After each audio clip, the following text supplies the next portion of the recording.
Hey everyone, I'm Reese from the YouTube channel Control-Alt-Reese, and welcome to a bit of a ramble. Now I know when I've done these previously, I've always done them as a video thing, but I thought I'd try this as kind of an audio type thing, whether you want to call it a podcast or something like that. I don't really want to go down the rabbit hole of calling myself a podcaster and committing to all of that kind of stuff, but yeah, just thought I'd try this format out and see where it goes, just like everything else in my life, just like my YouTube channel and all of that kind of stuff. You know, you have to start these things, you have to try these things and see how they're received, see how they can be refined and whatever else. So there you go. That's why this exists. I also don't think I'm going to publicise it really all that much at all. So if you found it, you're one of the lucky few. So well done. Or perhaps one of the unlucky few if this turns out being a complete load of rubbish, which there is the potential for that to happen.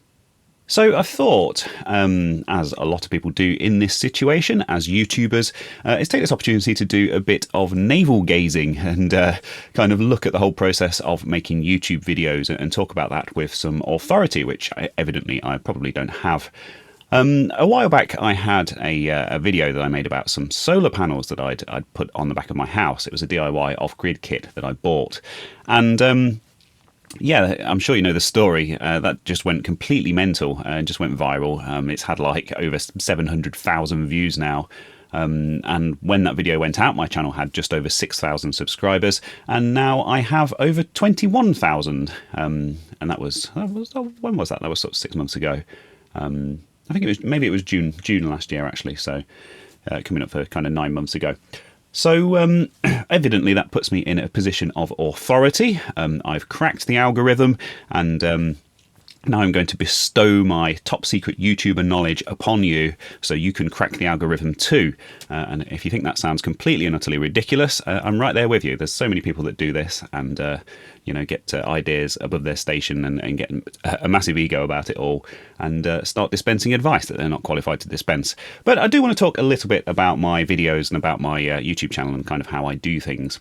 And I want to use an example that a lot of people in my situation might not be fully on board with. And that example is MrBeast. I'm just going to go out and say that. I know probably half of you have just switched off hearing that name. He's, if you're not aware, I'm not quite sure how you couldn't be aware of him, but he's the biggest sort of individual channel on YouTube. There are some bigger corporate channels, but he's kind of the biggest individual. If he could still be classed as an individual, he has a whole team behind him and a huge multi-million-dollar like soundstage warehouse thing that he's built out in, I think he's in North Carolina over in America. Real name Jimmy Donaldson. And so if you'll just entertain me for a moment.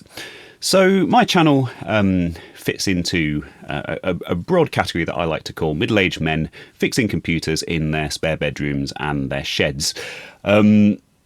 It's a bit tongue-in-cheek, but it pretty much sums it up. And there's quite a lot of us on YouTube. I think there's a big overlap between people who sort of enjoy this hobby of fixing and tinkering with stuff and people who are sort of technically minded enough to work out the recording and the scripting and the you know, the editing and all the other stuff that goes into making videos. And so we'll just take a step back for a moment and kind of go to what kind of inspired me to sit down and record this and really got me thinking about this, because I've been thinking about this a lot over the past few weeks. So somebody approached me at an event, someone who is familiar with my channel. I'm not going to try and claim that I'm some kind of celebrity, and I get people coming up to me all the time saying, hey, it's Reese, and all that kind of stuff. Obviously, that's ridiculous. But when I go to these events, these retro gaming things and retro computing things, people do approach me and they say, hey, it's Reese, you know, I love your channel. How are you doing, kind of thing. All really friendly, all really good stuff. I'm starting to get used to it. But yeah, there you go. So anyway, this chap comes up to me and he says, you know, I'm familiar with your channel. I'm really into scuba diving, oddly enough, and I've been thinking about making some YouTube videos about it and how do I get started. And I thought, wow, that's a brilliant question. It's one I've not been asked before. And I sort of explained to him and said, look, you know, obviously there's quite a high bar for quality on YouTube these days compared to what it was like sort of. I mean, I've been watching YouTube since the very beginning. I've been watching online videos since before YouTube was a thing, you know, Casey Neistat and all those kind of early pioneers of the kind of vlogging format and stuff. But and obviously things have come on a really long way. But I don't think that barrier to entry. Well, a barrier to entry is the wrong term for it. But I don't think that should put people off getting started, because when anyone's getting started with this kind of stuff and they don't know much about it, their first videos aren't going to live up to their sort of full potential. I don't want to say that they're bad videos as such, because I think that's a very unfair thing to say to anyone who's enthusiastic about getting into a new hobby. But they won't necessarily live up to their potential as such, because that person needs to build up those skills and that experience to start making good videos, and it's not something that a lot of people can just do straight out of the gate. So I think my first piece of advice is just get started. Just record something. And I want to go back to that example of MrBeast. Now, if you look at his early videos, I went down a bit of a rabbit hole of kind of watching interviews with him and all of that kind of stuff when I first discovered him. And his very early videos, he recorded just using the webcam on his laptop. He was raised by a single mother that weren't necessarily particularly well off. He couldn't afford stuff, couldn't afford equipment, and he was at school at the time. Decided that he wasn't really interested in the school kind of things, the academic side of things, which is something I can totally relate to, and basically spent all of his time skiving off school, sat at home in his bedroom, just recording these silly little videos on his laptop, just kind of working out what was entertaining, what his kind of audience related to, and what kind of got the best engagement for him, and built all of his skills up from there. And I think it's very easy to forget that, because people look at him now and they go, look at him with all these millions of dollars and this big crew, and he just throws money at people, and that's why he's successful. People just like to see him throwing money around, and don't realise that he is the real deal, and kind of started from nothing and started from scratch and built those skills up. And obviously that's the route that I think a lot of people should take. You can't look at someone who's well established like that and say, I'm going to imitate that straight away, because we all started from the same place. But I think there are some lessons that people like us could learn as middle-aged men fixing computers. So just to go back to that conversation that I was having. By the way, this is kind of the way my brain works, so stuff's going to jump around all over the place. I hope you can keep up. So just to go back to that conversation that I was having, I was saying, well, everyone has a phone. Do you have a decent enough smartphone with a decent enough camera on it? And of course he did. There are still plenty of big channels. I think up until very recently, and I'm not sure if he's changed at some point, but Perry Fractic of the Retro Recipes channel, he's got over 100,000 subscribers now. And up until very recently, I think maybe even still now, he was recording stuff on his phone, on a Samsung Galaxy. And he was just using an external wireless lapel mic with that.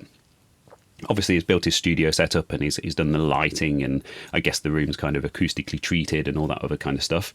But if it's good enough for him, it's good enough for anyone.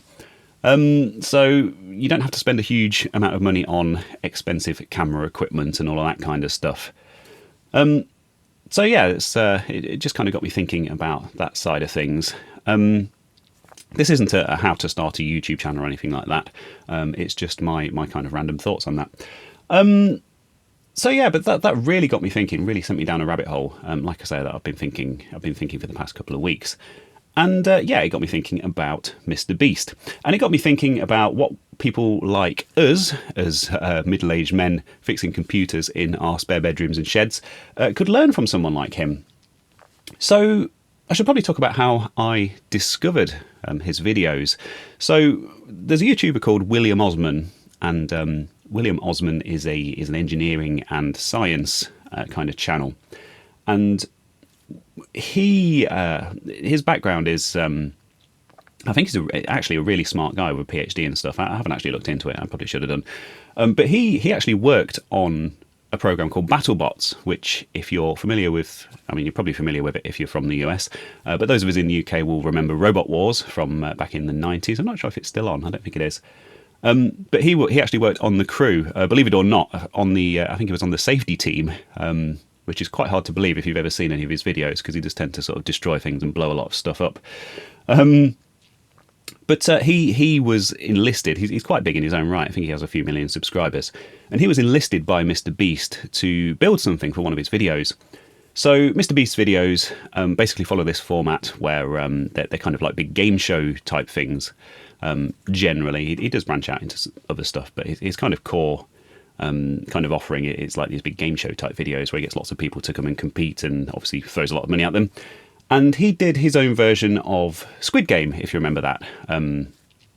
Big, huge hit Netflix show from a few years ago. And if you're not familiar with Squid Game, and I must admit I haven't watched it either, but my understanding of it is that basically it's a fictional thing. It's like based around like a fictional game show type competition. And there's a load of people who are kind of down on their luck and kind of, you know, it's their last chance to kind of turn their lives around. They've got nothing going for them. And they all sign up for this game show, and it turns out that they're actually basically playing like childhood games in Korea, playground games. And the winners get to win a huge life-changing amount of money. And the losers get killed in various unfortunate ways, obviously linked to the games. And MrBeast wanted to capitalise on the success of that and the popularity of that and make his own version. Now, of course, he didn't kill anyone. But what he did do was he contacted William Osman and got him to build these remote control things called squibs, which are used in Hollywood in the film industry. And basically what they do is you send a command to it, and there's a small explosion, and it basically detonates a little pack of fake blood, obviously to make it look like the person wearing it has been shot. In the end, they had to change it because they decided that YouTube would probably not monetize that if there was fake blood flying around everywhere, and they changed it for like a yellow liquid, I think, which is a bit odd. But anyway, William Osman's video was really, really interesting because obviously he had a very short deadline. These things were built to a budget, and it went through the whole process of kind of designing and testing and iterating on and sort of building these devices. And there was a whole software side to it. The whole thing was controlled by an app. There were 500 of these things all strapped to people. Obviously, they had to not physically injure the people. And the app was used by the people kind of running the show, MrBeast's team, to sort of single out the losers of the competitions, and you know they'd press the number of the person who'd lost, and it would detonate their squib. So loads and loads of stuff going on. Wireless communications, obviously, in this big metal warehouse. 500 of these devices that all need to be individually addressed. They all need to work reliably 100% of the time.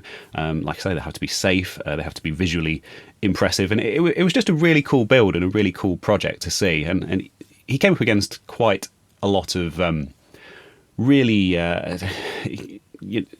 big problems, manufacturing problems and design and testing problems, and they ended up doing an all-nighter and trying to desperately get these things finished, ready for filming in the morning. And he ended up personally flying sort of halfway across the country and finding this kind of small local family PCB fabricator to actually fabricate 500 of these PCBs when his Chinese supplier let him down. And I think there was some kind of quality control issue with them, which meant they didn't work properly. Really fascinating stuff. And obviously I watched that video because I watch all of William Osman's videos. I love his channel. And off the back of that, I thought, well, I may as well watch this MrBeast video. I've never watched one before. Like a lot of people, I'd kind of written him off and thought, well, it's not for me. It's kind of light entertainment for idiots who like loud and flashy things and people throwing money around. And I sat and watched it, and I thought, I watched it with my YouTuber hat on, as I quite often do, just looking at the kind of the editing and the storytelling and kind of how it was structured and the presenting and the lighting and cameras and everything else. And I was impressed. I thought, this is good stuff. This guy is making good videos. And off the back of that, I went and watched a load of other videos of his, and they're all very entertaining.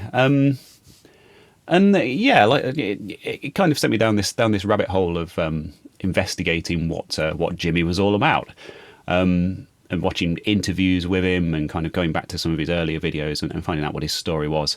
He did a really great interview. There's two that I would recommend that I'm going to link. One of them is him talking to Casey Neistat. Now, if you're not familiar with Casey Neistat, he was the MrBeast of his day. Really, he was making vlogs and things before YouTube even existed and uploading them to the internet. And he had his own show, which I think was on HBO in America, and that he got off the back of that with his brother, called the Neistat Brothers, which is really cool stuff. And he's gone on to make independent films that have won awards at Cannes and all that kind of stuff. So really, really good filmmaker. Yeah, he actually sat down and talked to MrBeast, Jimmy, very early on, when his channel was just sort of first starting to blow up. And you can really kind of feel the respect between the two of them, and they actually ask each other a lot of really interesting questions about YouTube and about filmmaking, about what makes a good video. And I think that one's well worth watching. And the other video that I watched quite recently, it's another slightly not quite as old as that one, but another one from a year or so ago, was an interview he did with CoffeeZilla. CoffeeZilla is it's not a channel that I really watch regularly, but I've watched a few things of his recently, and it's kind of just like investigative journalism and talking to big YouTubers and that kind of stuff. And yeah, he interviewed MrBeast, and they talked about the algorithm and all of that kind of stuff. And yeah, another really great interview, and another one that's kind of well worth checking out. But I don't want to go into the specifics of those. Obviously, you can watch those for yourself. But I think the main thing that really kind of stood out to me about him is that he is a genuinely nice person. You know, he acknowledges the fact that his upbringing was quite difficult, and that his mum sacrificed a lot to give him a good upbringing. And he does what he does to look after her. Obviously, bought her a house, bought her a car, and she works for him, and he pays all of her bills and all that kind of stuff. And he just comes from this kind of really genuine place of wanting to help people, and I think that's quite rare nowadays. And he did raise an important point actually in his chat with Casey Neistat, when he basically said that positivity is as much clickbait as negativity. Obviously, you look at a lot of YouTubers, and they're starting fights with people and starting beef and all of this kind of stuff, causing controversy purely because they know that it gets clicks. And actually, you can do positive things, and that will also catch people's attention, and you can help people out, and you can use that as a form of clickbait, which is really interesting, but probably not something that applies to us. But anyway, I think what I really wanted to say was that obviously, you look at the editing of his videos compared to a lot of the people, myself included, who make sort of more kind of technical videos and maybe like documentary type videos and that kind of stuff. And it's very it's very well paced. It's very quick. He gets to the point very, very quickly, right at the beginning of the video. I think there's a lot of people making videos like myself about this technical stuff, and we'll sit down in front of a camera and we'll just talk for 2 minutes. You know, literally, you hit play on the video, you know, and it's just a guy sat there looking at the camera saying, "Oh, I've bought this computer. You know, this is the story behind how I got my hands on this. This is what's wrong with it. Here are the bits that I'm going to use to fix this thing." And it goes on for like 2 minutes. And I'm not saying that's bad. I'm not saying that's a wrong way of going about things. And there's plenty of channels that I watch that do that. And because they are genuinely interesting people, you know, I do have the time for that, and I will sit down and watch that. But I think if you do that, you're not in a position to sort of complain that that your channel doesn't have more kind of broad appeal, if that makes sense.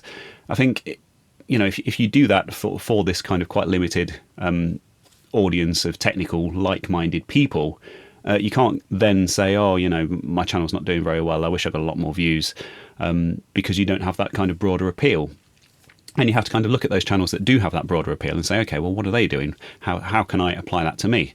And that's what I started to do a while back. If you look at the very early videos on my channel, they all very much follow that format that I just talked about. But whereas if you watch the more recent ones, it's kind of a case of get straight to the point, explain exactly what's going to happen within the first 30 seconds of the video. Lots of B-roll footage. You know, it doesn't have to be completely hyperactive MrBeast style, bang, bang, bang, bang, bang in your face, big text on screen, you know, booming music and booming voiceover and all that kind of stuff. But you do kind of have to go straight out of the gate with some kind of momentum, keep things moving, and you know, just show people, really hook people, because if you look at the retention graph on a typical YouTube video, there's quite a big drop off right at the beginning. A lot of that is natural. People who are watching your video because it's been served up by the autoplay thing or whatever. But then a lot of those are people who've actually seen your thumbnail and your title, and they've clicked on it and they've chosen to watch it, and then they're sat there and 30 seconds later nothing's really happened, and they've just gone, oh well, I've not got time for this. So I think that's the one thing that I would want to recommend. How all of this relates to the conversation I had about scuba diving videos and all that kind of stuff, I don't really know. I still haven't quite put that together in my head. But it is something that I wanted to talk about and something that I wanted to share. Yeah, so the number one lesson that I would take away from this, or well, perhaps there's more than one lesson. One is that you shouldn't write off people like MrBeast. You should definitely check out his videos if you haven't watched them, because I think there's some stuff that you can learn from them. You don't have to love them, you don't have to really get into them or that kind of thing, but at least watch them with a critical YouTuber kind of eye and think, okay, well, what is this? What is it about these videos that kind of hooks people and sucks them in? And why are people watching these and continuing to watch these? Why is his retention so good compared to some of the stuff that we do? And the other thing is that, if you want my personal opinion on it, and I presume if you've been listening this long, you probably are interested in that, it's all about the pacing. It's all about, straight up front, show people exactly what you're going to be doing. Don't waste their time is a very important thing. A bit of feedback that I had very early on my channel from a friend of mine. He basically said that he really enjoyed my videos because I don't waste viewers' time, because I have respect for their time, I think is the way that he phrased it. And it's not something that I was really sort of consciously doing, but ever since when I've been putting stuff together and writing scripts and editing and stuff like that, it's something that's very much been at the back of my mind, and it's something that these bigger sort of flashier channels have kind of mastered, and something that I think we could learn from too. Anyway, I think that's enough of that ramble for now. Thank you very much for listening if you've made it this far. Like I say, I don't know what the longer term plan is for this kind of thing in this kind of format, but if you find that interesting, let me know. I might put this out on all of the usual podcast platforms and stuff, actually, because this has gone quite well and I've quite enjoyed sitting here rambling. But yeah, until next time, thanks for listening. Did I already say that? Maybe I did. Go check out my YouTube channel, MrReest, if you like technical stuff and game stuff and retro gaming and fixing stuff. And maybe I'll see you again next time.